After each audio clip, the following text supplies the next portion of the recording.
Sa Paris, ang isang profesional na hitman na kilala lamang bilang killer ay gumugugol ng maraming oras sa pagsilip sa bintana sa isang lumang silid, naghihintay na dumating ang kanyang target sa hotel sa kabilang kalye. Umaalis lamang siya sa kanyang upuan upang uminom ng tubig at mag-ehersisyo. Isang hapon, lumabas ng gusali ang killer upang bumili ng pagkain. Nagpanggap siyang isang turistang Aleman dahil palaging iniiwasan ng mga Pranses ang mga taong iyon. Matapos matiyak na nasa pwesto pa rin ang kanyang scooter, bumili ang killer ng ilang pagkain mula sa McDonald's at tinawagan ng kanyang handler, si Eddie. 5 araw na ang nakalipas at pagod na siyang maghintay, ngunit hindi pa rin alam ni Eddie kung kailan darating ang target. Nang matapos ang tawag, hinulog ng killer ang telepono at tinapakan ito upang sirain. Kinagabihan, inihahanda ng killer ang kanyang sniper rifle nang makarinig siya ng ingay sa quarter. Isang lalaki ang lumapit sa pinto at nasa posisyon ng killer para bumaril, ngunit ang superintendent lang iyon na naghulog ng sulat. Matapos bantayan ng hotel ng kaunti pa, nagsipilyo ang killer at siniguradong malinis ang lababo upang maalis ang kanyang DNA. Pagkatapos, humiga siya sa mesa para matulog at ginigising siya ng alarm ng kanyang relo kada 10 minuto para masubaybayan niya ang hotel. Sa kalagitnaan ng gabi, nakahinga ng maluwag ang killer nang matuklasan niyang sa wakas ay nakapasok na ang kanyang target sa kwarto ng hotel. Kaya, inihanda niya ang kanyang armas at itinaas ang mesa bilang suporta. Nagpatugtog din siya ng musika sa kanyang MP3 player, naglagay ng eye drops at sinusubaybayan ang kanyang pulso. Sa hotel, isang bayarang babae ang nagpe-perform para sa target. Naghintay ang killer ng tamang sandali para tuluyang bumaril. Gayunpaman, humakbang ang babae kasabay nito at ang bala ay tumama sa kanya. Gusto niyang bumaril muli, ngunit sumugod ang mga gwardiya upang isara ang mga kortina. Ngayon, wala nang ibang pagpipilian ng killer kundi kunin ang lahat ng kanyang gamit at umalis sa gusali. Sumakay siya sa kanyang motorsiklo at umalis bago dumating ang mga pulis. Habang nagmamaneho siya sa lungsod, itinapon ng killer ang kanyang mga gamit sa imburnal at sa trap ng basura. Naririnig niya ang papalapit na sirena ng pulis, kaya kinailangan niyang gumawa ng ilang biglaang pagliko at magmaneho pababa ng hagdan para matagumpay na makatakas. Sa kalaunan, narating niya ang ilog kung saan iniwan niya ang kanyang motorsiklo at itinapon ang kanyang helmet sa tubig. Sa isang gasolinahan, ginamit ng killer ang banyo para magpalit ng damit at mag-ahit. Sinigurado niyang malinis ang lugar bago sumakay ng taxi papuntang paliparan. Bago pumasok sa loob, itinapon niya ang huling bahagi ng kanyang armas sa basurahan. Ito ang unang pagkakataon na nabigo siya sa isang misyon, kaya't labis siyang kinakabahan. Nang tumingin sa kanya ang aso ng pulis, nagmamadali siyang pumunta sa banyo upang magpahinga at kumalma. Sunod, tinawagan niya si Eddie na pinagalitan siya dahil sa pagkabigo. Ibinaba ng killer ang telepono sa kalagitnaan ng pag-uusap at sinira rin ang teleponong iyon. Matapos ipakita sa mga empleyado ang isang peking ID kasama ang tiket, sumakay siya sa eroplano. Habang naghihintay ng paglipad, napansin niya ang isang kahina-hinalang lalaki na nakaupo sa malapit. Paglapag niya sa susunod na paliparan, bumili ang killer ng isa pang tiket gamit ang bagong identity. Nagulat siya nang matuklasan na nandito rin ang kahina-hinalang lalaki. Kaya, nagpasya siyang ipagpaliban ng kanyang flight sa susunod na araw. Sa isang hotel, umupa ang killer ng isang silid para sa gabi at umorder ng pagkain.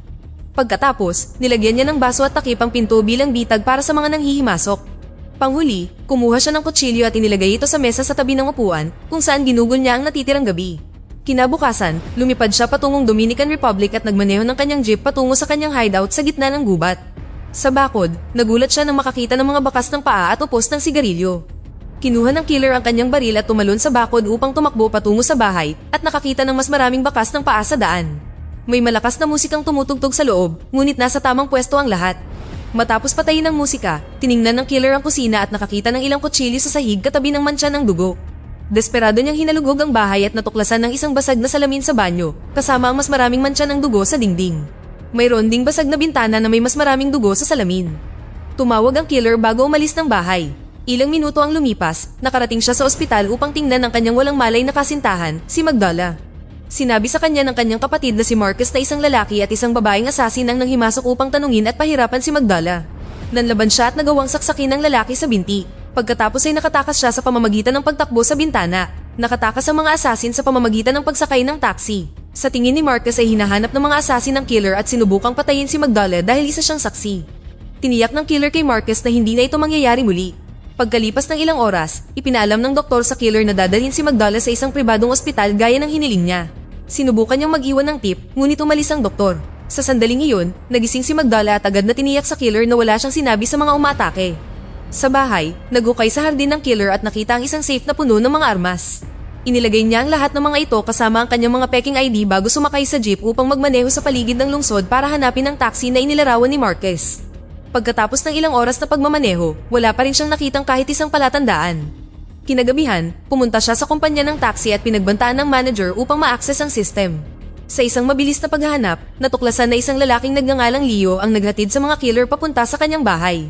Kumuha ng pera ang killer mula sa kahon at naghagis ng ilang bagay para magmukhang pagnanakaw, na iwan ng manager na nakatali sa sahig. Kinabukasan, naghintay ang killer sa labas ng kumpanya ng taxi hanggang sa makita niyang lumabas si Leo sakay ng taxi nito at sinundan siya sa bayan. Nagpanggap ang killer bilang isang turista at sumakay sa taxi ni Leo, binunot ang kanyang baril habang sinasabihan siyang ituloy ang pagmamaneho.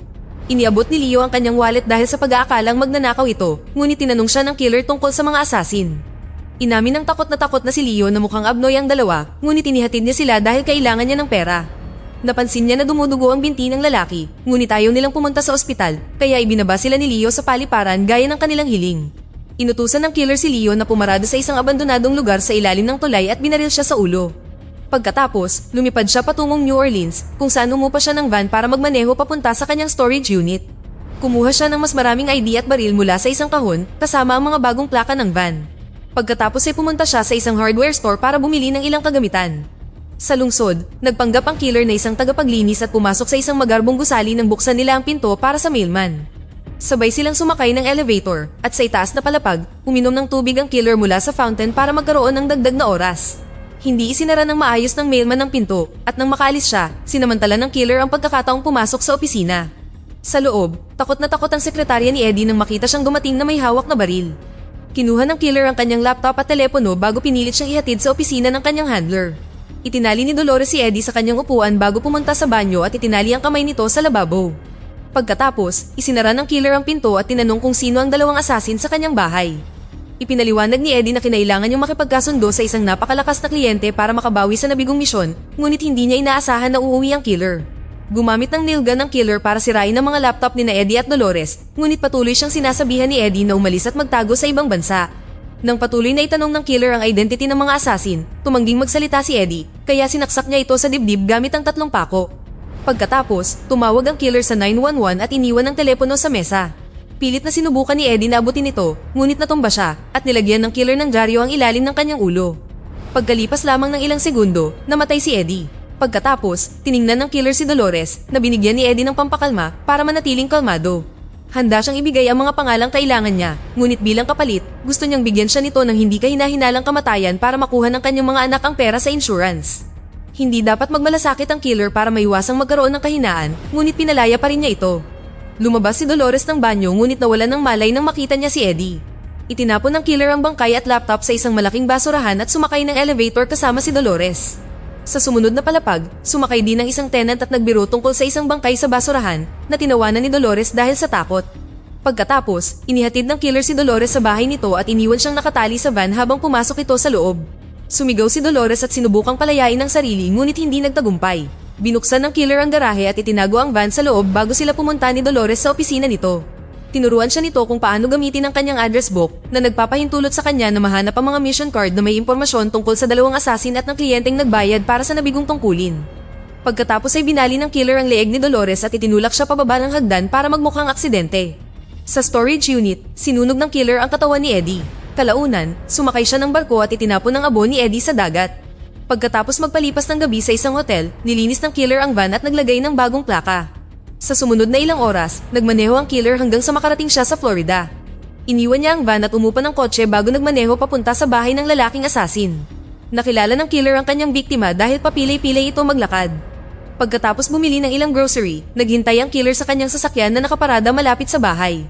Kalaunan, lumabas ng bahay ang assassin at ilang kaibigan at umalis sakay ng kanilang truck. Agad silang sinundan ng killer. Sa lungsod, huminto ang truck sa labas ng isang club at pumasok ang grupo sa loob. Kaya, bumalik ang killer sa bahay at naghintay hanggang sa bumalik ang kanyang target. Nang makabalik ang lalaki sa bahay, lumapit ang killer sa bakod at isang galit na aso ang tumahol sa kanya. Naghagis siya ng ilang pagkain na may halong pampakalma at kinain niya ito ng walang pag-aalinlangan. Sa sandaling iyon, tinawag siya ng kanyang amo. Pagkatapos maghintay ng ilang minuto para gumana ang pampakalma, tumawid sa gate ang killer at pumuslit sa paligid ng bahay. Sa malapit, ang aso ay humihilik sa kanyang kama.